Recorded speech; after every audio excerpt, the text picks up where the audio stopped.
puisque lui aussi il vient depuis les premières éditions. Hein, Tu te rappelles quand tu venais au début? Ouais, là, comme en côté de l'écluse, là. Ouais. Il y a longtemps, hein. Voilà. Il était accepté avec ma voiture. Ouais. Mais si on t'a accepté, tu vois. Après, tu es un passionné d'américaine surtout. Ouais, parce qu'il y a la Toronado et puis la Mac. La Mac. Voilà. Alors, c'est une ciblette qu'on l'avait présentée il y a très longtemps. On va le refaire. On est en panne une fois, là. Ah ouais, je me rappelle que tu es en panne, t'as bricolé dessus. Et puis t'as fini par repartir, non? Non. Sur un plateau? Un plateau et ma soir, je venais la chercher. Heureusement, j'avais pas loin à faire parce que l'autre était. Ouais. Bon, maintenant elle est fiable, hein, non? Elle roule bien? Ouais, il y a problème de carbu. Ah ouais? Ah, les américaines. Donc c'est fiable. Ça refait un neuf pourtant. Ah ouais, bah, je sais ce que c'est, m'en parle pas en ce moment. J'ai le problème avec la mienne. Si je peux rouler, Bon. mais il faut rouler à 80, 50 miles. Allez. Elle va caler. J'ai calé 2 ou 3 fois qu'il va y avoir une course aujourd'hui là. Ouais. Dans la zone là. Ah oui, elle est partie, ça rien. Non, la rêve. En parlant de rêve partie, il y avait Edouard plus loin, le collègue qui était derrière moi, il s'est fait arrêter lui. On n'est pas là pour parler de ça. Donc on a une Texas et on laisse passer lui. Une Toronado. Ouais. Alors c'est pas un aspirateur. Non, c'est comme un Oldsmobile Toronado. Voilà. Alors, ils ont inventé en 66 en traction avant. Voilà, alors voilà, tu m'as coupé l'herbe sous le pied. Ça a été la première américaine traction avant. Parce que les Américains, au niveau technique, ils sont pas très en avance. Hein. Nous, la traction avant en Europe, elle s'est développée avant la guerre. Avec la traction avant notamment, André Citroën. Par contre, les Américains, ils ont mis le temps. Donc il a fallu attendre 66 pour que les Américains se mettent à la traction avant avec cette voiture. 68. 68 celle-là, elle est sortie en 66 la première. La première 66 ans, c'est pas les mêmes carrosseries. Et Cadillac, comme j'ai un gros bouquin, Cadillac a vu ça, comme c'est du groupe GM, ils se sont dit on va en faire une aussi. Autrement, ils se faisaient baiser le marché. Ils ont suivi pareil. Donc, une traction avant avec un V8, ouais. C'est pas commun ça. Ah bah, il y a beaucoup de puissance au niveau du roue avant. Bah, ça en patine. Ça en patine, c'est vrai? J'ai changé la boîte, là c'est une boîte de Cadillac là-dessus. D'accord. Ouais. Automatique bien sûr. La même, mais... Et en première, oui, ça cire. Ah bah, je mets en 3 en drag. On démarre toujours en drag. On démarre toujours en drag en gros. Mais là au moins j'entends les vitesses passer. Bon, alors ce modèle-là, il n'a pas été très longtemps produit finalement. Ils en sont revenus d'attraction avant. Avant d'y revenir. Je vais lui dire un truc, moi c'est une 68. Oui. Dans cette carrosserie. Très bonne année 68. J'ai un collègue du côté de Cherbourg qui a une Toronado, 69, c'est pas la même. Cadillac c'est exactement pareil, tous les ans ils changeaient de caisse. Ah bah, les Américains, oui, ils changeaient de caisse tous les ans. Alors, raconte-moi. La 69, en Oldsmobile Toronado, ici c'est beaucoup plus plat, puis ça descend d'un seul coup. D'accord. Beau ou moins beau, ton avis? Bah j'ai mieux cela. Ouais. Comment vous la trouvez cette voiture? Elle a un style, hein. Elle a vraiment un style cette voiture. C'est un coupé. Elle est longue hein, pour un coupé. Ouais, pas de problème. T'as fait quoi tu l'as depuis combien de temps? Depuis 2009. 2009. Qu'est-ce que merde avec? Il a forcé sa vie pour ainsi dire sous chandelle. Ouais, les boulons ont pas tant de rouiller chez moi. C'est pour ça que quand j'ai vu tout à l'heure, j'ai dit tiens, elle roule, on va la présenter, parce qu'on n'est pas prêt de la revoir. Ah bah, normalement, il n'y a pas de bois par là. Comment ça devrait aller? Bon, on va détailler l'intérieur. Au-delà de l'attraction avant, ça reste une américaine luxueuse quand même. C'est un véhicule de luxe. On a une banquette, enfin non. Si, alors, banquette. On a une banquette, une assise d'un seul tenant. Par contre, deux dossiers séparés. Ah ouais. Avec un accoudoir également. Donc on peut se mettre à 3. 3 devant. 3 devant.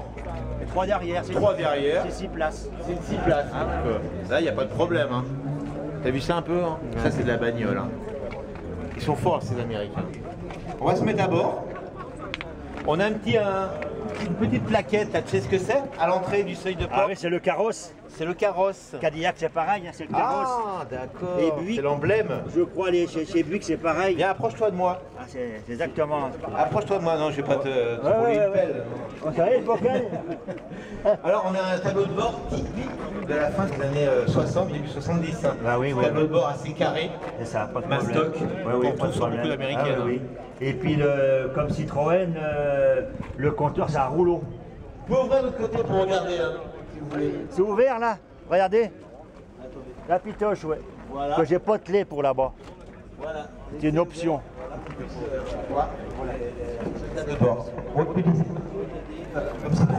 Comme Citroën, le compteur de vitesse est à rouleau, comme sur les GS. Ah, à tambour. Ouais, tambour, j'appelle ça rouleau. Comme les pèse-personnes.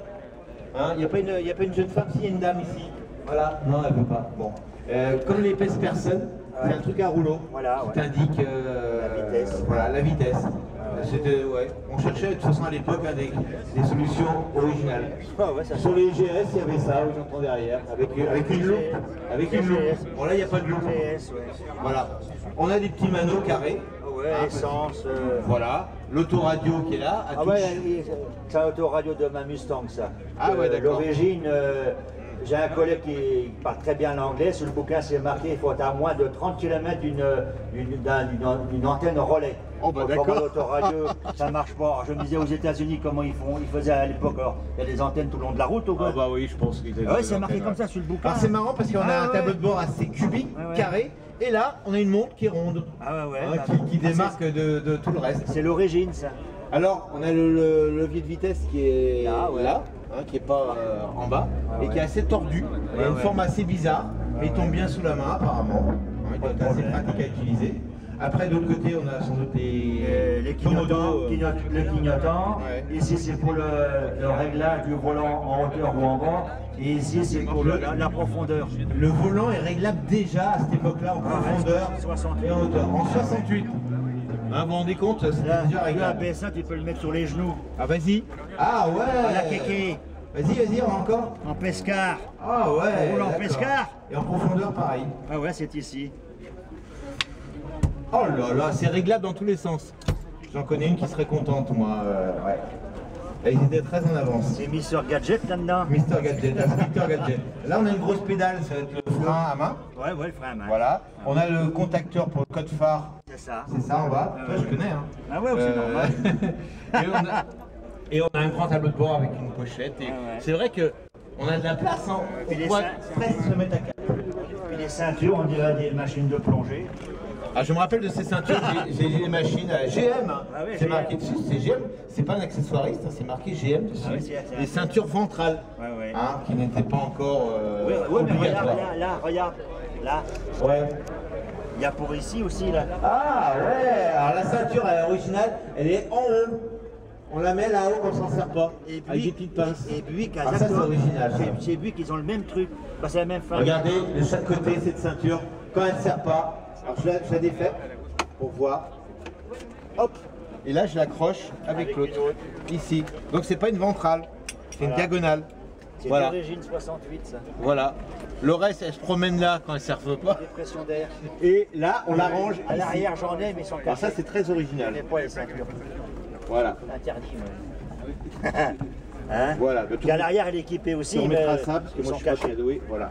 Et l'enceinte. Derrière, il y en a aussi. L'enceinte de radio, là, énorme, là. Ah ouais, alors on a une très belle enceinte qui est au milieu du siège en fait. Hein, on a ça au niveau des oreilles.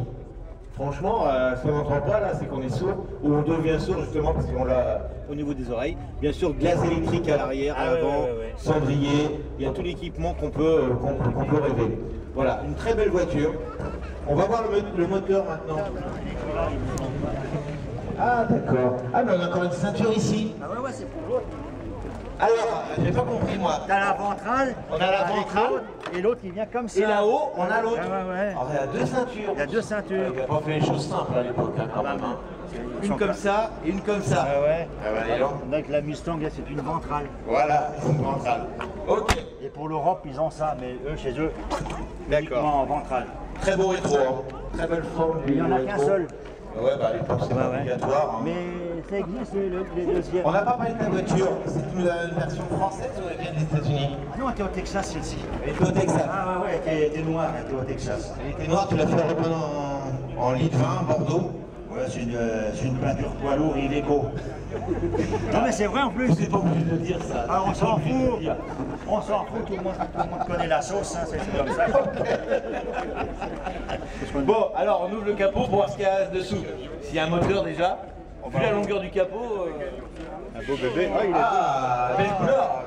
Turquoise, le moteur. C'est original. Bah, ils sont verts, bah, pas ce vert là, mais moi je crois pas. Non, mais c'est un vert métal, je vois comment les mines. Le turquoise, c'est la première fois que je vois un moteur turquoise. Je les ai pas comme ça. T'avais un reste? Non, j'en ai encore. Hein. La boîte de Cadillac, là, qui a acheté la boîte à l'arrière, la boîte de Cadillac, tout n'était pas en bleu. Ouais. Mais vraiment, couleur Cadillac, c'est du bleu, un genre de bleu marine. Chaque marque a ça, sa couleur de bloc. Mais les mecs, ils avaient pas le pont. Ouais. C'est son pont qui est dessous, mais moi j'ai pas en noir.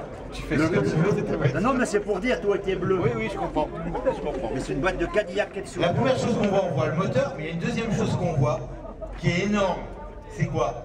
Regarde, le public, c'est quoi? Le radiateur. Le radiateur. Regardez la longueur du radiateur. Il part d'ici pour arriver jusque là. Vous avez vu un peu? Alors, je ne dis pas le circuit d'eau, le nombre de litres d'eau, quand il y a une fuite, t'es mal. Ça ne fuit pas pour l'instant. Ça va 14 ou 15 litres. 15 litres? Bah, je suis pas étonné. Hein. Rien que dans le radiateur, déjà, il y en a un sacré paquet. Là. Franchement. Donc, c'est un moteur qui fait combien de chevaux? C'est ça, je sais pas. Je connais tout ça. Suffisamment. En chevaux réels, c'est 375. 375 chevaux. Ceux-là, ils font. Je comprends que les roues avant, elles cirent quand tu passes. Et en chevaux fiscaux, carte grise, c'est 42. 42. Quand tu passes à la préfecture, pour payer. Maintenant, comme on est véhicule collection, Ah oui, donc c'est tarif réduit. Bon, on paye cher quand même. Combien? Je sais pas, je pourrais dire, j'ai ça sur moi là. C'est une question comme ça. C'est grave. Il va le dire. Il va le dire. Allez, vas-y, dis-le. Juste pour, voilà, pour impressionner notre ami public. La préfecture, quand tu passes à... Ah oui, faut pas changer. Et en plus, en préfecture, il fallait que je vais aux douanes. Pourquoi? Bah, j'avais, comme dire, plaque US, moi. Et pas de problème, monsieur. À l'adresse, je pense à l'adresse aussi. Puis aux impôts en plus, c'était aux impôts. Ah ouais. Ils t'ont pompé de partout. Non, aucun vol, pas de problème. C'était pour dire, mais vous avez quoi comme numéro des plaques américaines? Ah bah non, on peut rien faire pour vous, allez voir les douaniers, nos collègues douaniers. Mais c'est pas des douaniers. Ton collègue douanier, tu connais bien? À moitié des douaniers. À moitié des douaniers. L'avant mais pas l'arrière. D'accord. Tu vois, regarde. Oui, fais voir. J'ai payé combien, moi? Bon, c'est pas grave. Ah non, c'est pour celle-ci. Fiscaux, ça doit pas être donné. Alors, je venais à autre chose, parce que le monsieur il avait remarqué. Les phares, il n'y a pas de phare sur cette voiture. Il n'y a pas de phare. On a une calandre, on n'a pas de phare. c'est militaire, ça c'est quand on roule la nuit avec des optiques d'en face derrière. Là. Alors pour être sérieux, les phares sont derrière la calandre. Oui, Comment ça fonctionne? C'est à air, le réservoir à air qu'elle a. Le carré là, le grand carré, oui. D'accord. Le moteur il tourne et puis je vais ouvrir tout à l'heure. D'accord. Et après ça s'ouvre. J'ai payé 762 €. Ah bah voilà, la carte grise, donc tarif réduit. 742 €. Tarif 2009. Bon, grave, hein. C'est vrai qu'il y a moins cher. Bon. Il y a plus petit aussi. Mais il y en a... Donc, les phares, moi ça m'intrigue les phares. Oui, les phares. Je sais comment ça fonctionne, mais le public ça m'intrigue. J'aimerais savoir comment ça marche. Je vais à démarrer. Voilà, faut pas qu'il y ait une fuite d'air justement, sinon il s'ouvre tout seul. Et vous allez voir les phares, regardez, reculez un peu. Et là, les phares, vous les voyez pas. Regardez. Et voilà. Ah, c'est original, hein. C'est très original. Et là, les phares apparaissent, et hop. Comme gadget, c'est pas mal. Voilà. Et on remet. Et voilà. Ah ouais. Ah ça amuse les enfants, ça, beaucoup. Voilà. Et donc, quand tu as une fuite d'air, ça s'ouvre tout seul. Ah non, si c'est une fuite d'air, c'est bloqué, mais tu peux les machiner, les trappes à la main. Ah, tu peux à la main, c'est en cas de problème, c'est bien. Ça force, ça. Il y a un truc ici, tu vois, une machine à air, là, manuel, un basculeur, là, normalement, là. Tu vois, je peux le faire comme ça. Et c'est bon. Ah oui, d'accord. Il y a de l'air, c'est pas la peine, il y a de l'air. Ok. Alors, je vois que tu as, sur le côté de la voiture, tu as un appareil que je connais. C'est ce petit appareil-là, un accessoire relativement récent. Oh oui. Et Oh, 2000 par là. 2000. Alors, ça sert à quoi? Je sais, c'est pour le public, ça sert à quoi? Ah, c'est pour. C'est pas du plomb, c'est des billes en espèce de. Je sais plus trop quoi, c'est pas de la lutte, mais genre de plomb. Pour faire court, l'essence. c'est que l'essence maintenant sans plomb, depuis des années, on n'y a plus le droit. Certains mettent un additif dedans, ou alors il y a des petits appareils qui reproduisent le plomb, on va dire, avec un système. C'est tout du secret, ils ne dévoilent pas, mais ça remplace, si on veut, le plomb. Donc le circuit d'essence passe par Et là, ça marche, ça traverse ça, ça fonctionne et à la ça permet de de la voiture. lubrifier le siège des soupapes. Vous savez que le plomb dans le temps, ça permettait de lubrifier le siège des soupapes. Maintenant c'est vrai mais que... les Américains étaient en avance sur nous. Il y a un peu de pipeau avec ça chez nous, comme on dit. Je crois que les sièges des soupapes, il y a longtemps qu'ils sont renversés. Même les certaines voitures populaires, soit qu'on le met ou on le met pas. C'est vrai que je mets jamais d'additif moi dans mes voitures et j'ai jamais eu de Et problème. moi, comment ça marche à la cylindrée de la voiture. Oui, suivant qu'on a un 6 cylindres, Ah bah oui, comme un 8 cylindres. moi c'est un 7,5 litres, et ben celui-là il s'arrête à un 5,7 litres, mais il en est d'autres dans le réservoir. Je me rappelle J'ai un sachet dans le réservoir. Ah ouais? Pour compenser le arrivé pour 7 litres de cylindre. D'accord. Mais je crois que franchement, bon, c'est sympa. Je les avais achetés, moi je me l'ai montré. Les 3 voitures. Mais il y a longtemps que je n'avais pas vu. J'en avais vu à une certaine époque, beaucoup de gens l'utilisaient.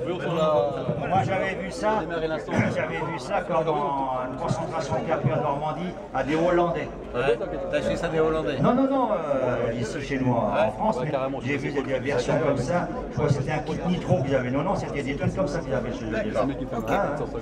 Bon, on va tous repartir. Voilà, vous pouvez l'applaudir d'abord parce qu'il y a une voiture quand même qui n'est pas commune du tout. Hein, c'était la première traction avant à l'époque aux États-Unis. Je crois.